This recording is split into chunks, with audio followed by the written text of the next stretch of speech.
ഓം ശ്രീ ഗുരുഭ്യോ നമ. ദക്ഷിണ അമേരിക്കയിലുള്ള അമ്മയുടെ ഒരു ഭക്ത. ഏറെക്കാലം അവർ പൈലറ്റായി ജോലി ചെയ്തിട്ടുണ്ട്. വളരെ സന്തോഷകരമായ സമൃദ്ധമായ ജീവിതമായിരുന്നു അവരുടേത്. വിമാനം നിയന്ത്രിക്കും പോലെ താൻ തൻ്റെ ജീവിതവും ഭംഗിയായി നിയന്ത്രിക്കുന്നുണ്ട് എന്നവർ ചിന്തിച്ചിരുന്നു. ഒരു നാൾ അവർ ഒരു സ്വപ്നം കണ്ടു. അതിൽ അവർ കോ പൈലറ്റായിട്ടാണ് ജോലി ചെയ്യുന്നത്. ഒരു കാര്യം പറയാനായി അവർ പ്രധാന പൈലറ്റിന് നേർക്ക് തിരിഞ്ഞു. ആ മുഖ്യ പൈലറ്റ് ഇരിക്കുന്ന സീറ്റിൽ അപ്പോൾ അവർ കണ്ടത് അമ്മയെയാണ്. അമ്മയാണ് വിമാനം നിയന്ത്രിച്ചു കൊണ്ടിരിക്കുന്നത്. അമ്മയാണ് വിമാനം നിയന്ത്രിക്കുന്നത് എന്നവർക്ക് ഉള്ളാലെ ബോധ്യമായി. അവർ അമ്പരപ്പോടെ നോക്കിയപ്പോൾ അമ്മ ഇങ്ങനെ അരളി, ഞാനാണ് വിമാനം പറപ്പിക്കുന്നത്. അതേസമയം അവരുടെ ഉള്ളിൽ മറ്റൊരു അറിവും ഉണർന്നു.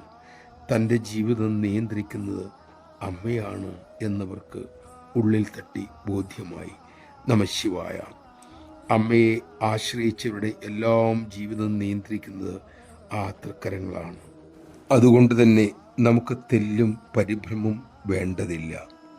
പക്ഷേ നമ്മുടെ അഹന്ത അതിനിടയിൽ കയറി നിയന്ത്രണം ഏറ്റെടുക്കാൻ ശ്രമിക്കാതിരുന്നാൽ മാത്രം മതി.